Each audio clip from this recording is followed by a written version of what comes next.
Welcome to the Millennial Rant, a podcast about whatever's bothering me today. With topics ranging from politics to pop culture, there's a rant to cover everyone. For more Millennial Rant content, you can join me on the web at millennialrant.com.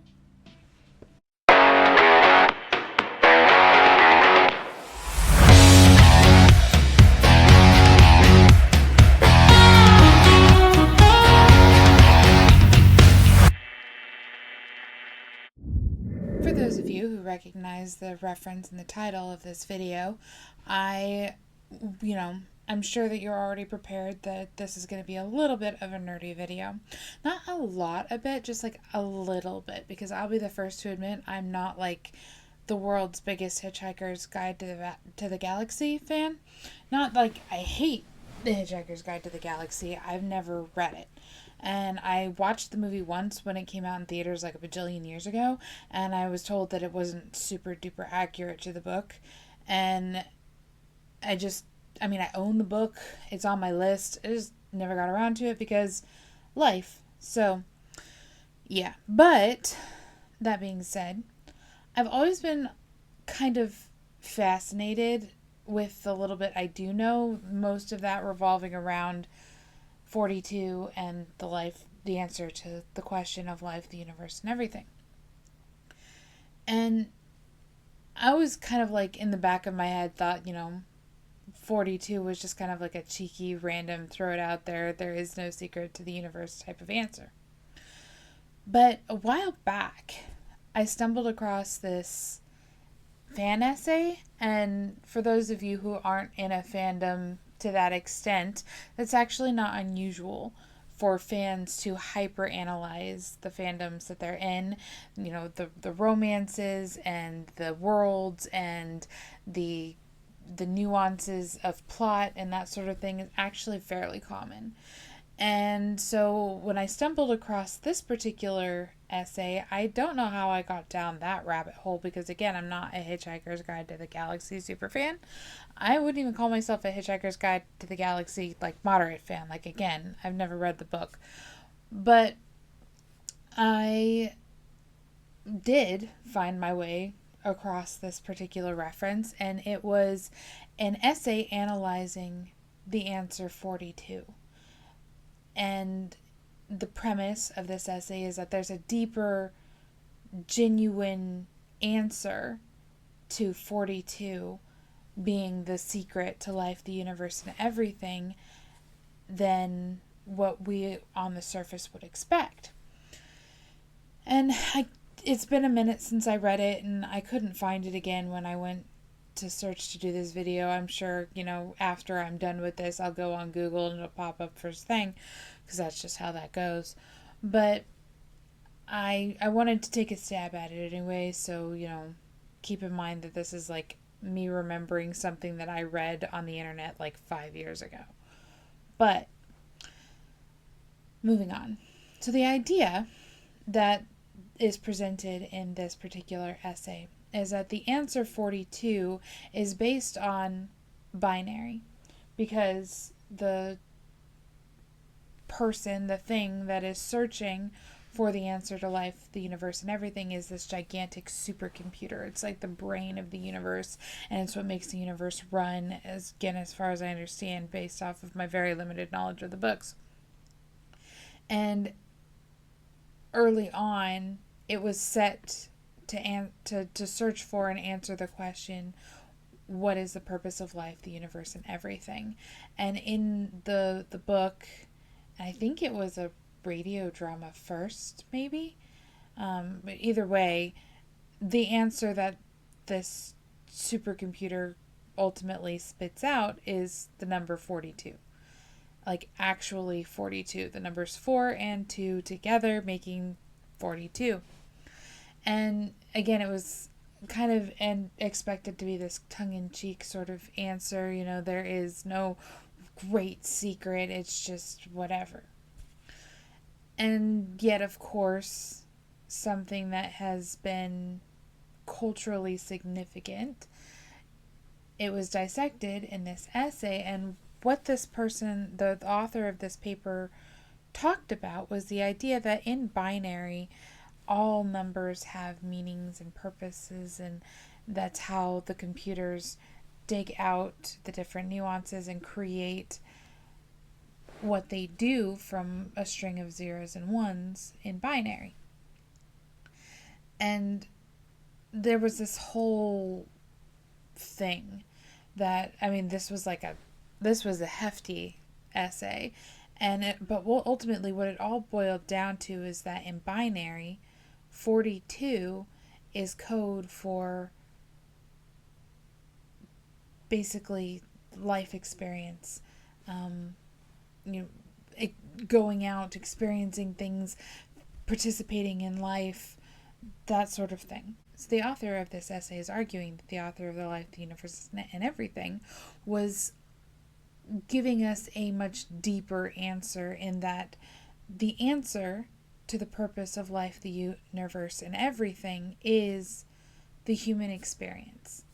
The purpose of life is being alive and living it and experiencing it and knowing what it means to be human. Not just alive, not just existing, but knowing what it means to be human, to exist as a human being. And yeah, I mean, what other purpose to life would there be except to experience what it means to be human? Now, of course, you get into this big philosophical debate, I would venture to suggest, of what does it mean to be human? What is the human experience? What makes up the human experience? And there's a lot of answers, I think, that could spring from that, but kind of boiling it down, right? Like, we could go all the way out, all the way in all of the branches, all of the different leaves, all of the different berries, or whatever this kind of tree is that I'm so eloquently cultivating as a metaphor. And we could go all the way out. But what I want to do is I want to go all the way down to the roots, to what keeps it grounded. You know, is it your job that is the human experience? Is it your hobbies? Is it your family? Is it, your dreams, your hopes for the future? What makes up the human experience? What does it mean to be human? And there are several fundamental things that separate human beings from the rest of the animal kingdom. Obviously, cognitive functioning, rationality, the ability to speak intelligibly and, think rationally, critically, creatively, to be sentient. And, there's a lot of arguments for subsentience in different animals. Dolphins in particular are often believed to be hyper intelligent, orcas I think also, but at the same time they're not human. They experience their own sort of in the moment life. Everything else in the world, I think that's what really divides humanity from the animals, is the ability to think of the future, to look forward with intent. And that is what ultimately defines, in my opinion, sentience, I guess. Trying to be intelligible without being super technical, all largely because I don't have expertise in the sciences in any respect. But thinking about it just in this moment and gathering some thoughts that I've had throughout my life, that kind of feels right to me. Maybe it's not a technical definition, but the ability to look into the future, prepare for the future, hope for the future with intent, to specifically and deliberately guide our present down a road that we want to go. That to me is the human experience. To be able to connect different dots, moving in a path that is not always linear, not always desirable, but hopeful. To hope for goodness and truth and light and the good life, whatever that may mean to each individual. Do I think that there's an ultimate definition of the good life? Yes, personally I do. But, we live in such a, I don't know, hyper technical world where everything comes so easy that I think we've lost in a lot of different ways the ability to recognize the good life. We've become so much of the grass is greener on the other side kind of society, where we're constantly saying that things can and should be improved, things should progress, like that's the big thing, is everything needs to progress. Well, you can only progress so far before you start regressing. If you look at history, it's all a cycle. Everything starts over again because one thing got so hyper focused on that it got out of hand, and then next thing you know, we're living back in the dark ages. And we're on the verge of that to an extent. I don't know as technologically we'll ever devolve back to where we were, but that being said, we don't know that technology has never been like this before. It's entirely possible that it has at some, 10,000 years ago, some major disaster happened that changed the face of the earth and we all had to start all over as nomadic cave people. I don't know. But culturally, socially, emotionally, we're progressing very rapidly toward a dark age because we have everything that we need, and so we've gotten to the point where we feel like we have to satisfy everything that we want because everything that we want has become our needs. Most people, particularly in the United States, I would say 99.9% of the people living in the United States don't have to wonder where their next meal is going to come from, where they're going to fall asleep tonight, where they're going to get clean water. We don't have to worry about how we're going to put clothes on our backs or shoes on our feet. Instead, what we worry about is the quality of life, right? It's not the capability of life, but the quality of life. We worry about the brand of clothes that we're going to put on our backs, the notoriety of the shoes on our feet, the freshness and and I guess quality. I guess I could say quality of the food that we put in our mouths.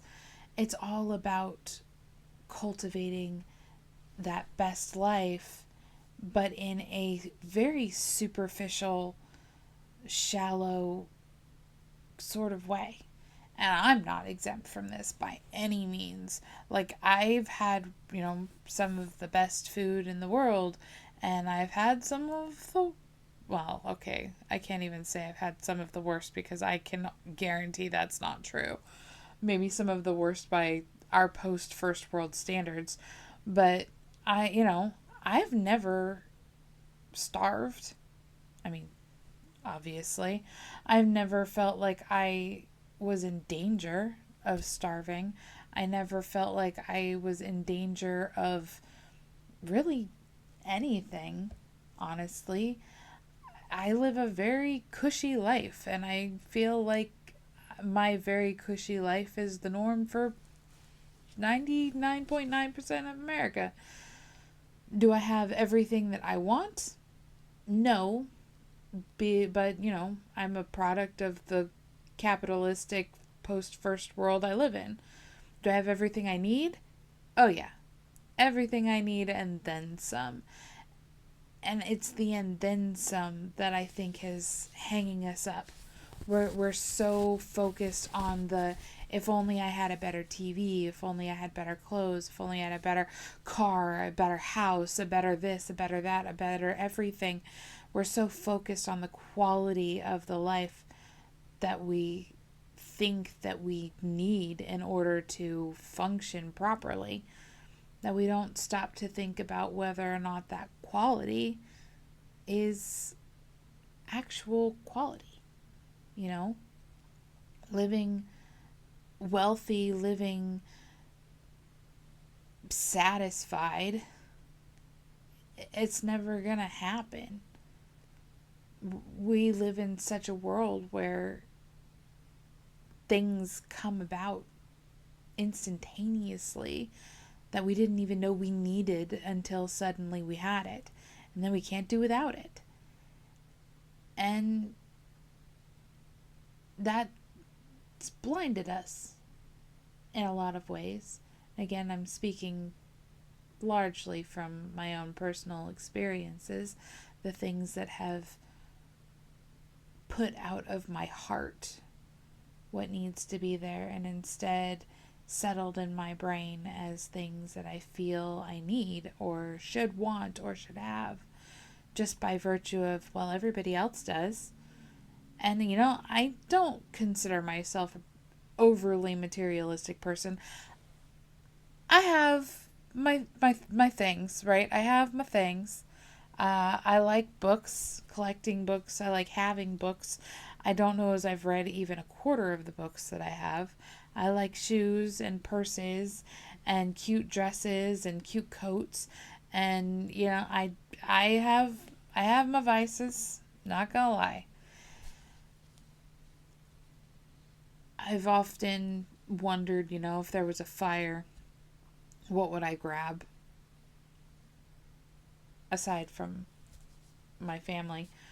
But I mean, I don't have anything that is so valuable that I would risk my life for it.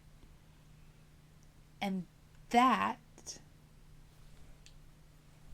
having that, for me, that is what it means to be human. That's the human experience. Having something, or more specifically, someone that means so much to you, that is so important to you, that you would lay down your life for it, to defend it, to protect it, to carry it forward like a torch for future generations. My nieces and nephews, my brothers and sisters, my parents, I would lay down my life for any one of them. Other things that have come to mind: freedom, but real freedom, right? Liberty, what it means to have that, to be that, to dream that, but also knowing that I can't force my ideas on anybody else. That just because that's what I feel is a human experience, I can't force other people to think that way. I can't, change their thoughts to conform to my own. Everybody has their own thoughts and their own opinions. They're entitled to them. Just because I don't agree or I think that they're wrong doesn't mean that they don't have the right to live their life that way, insofar as they are not infringing upon the rights of other people to live their lives their own way. Anyway, there's just a really kind of long, rambly, convoluted way to come back around to saying that the purpose of life is to experience life, and we've become so deeply obsessed with the things that we could have in life, that we don't stop enough to appreciate the things that we do have in life for what they are, but also for being enough. If I lost everything tomorrow, yeah, I'd be really upset. But I could always start over. At the end of the day, things are just things. What makes life worth living are the people that we interact with, the people that we love, the people that we don't know yet, but who we could come to love. That is the human experience. And that is the purpose of life, the universe, and everything.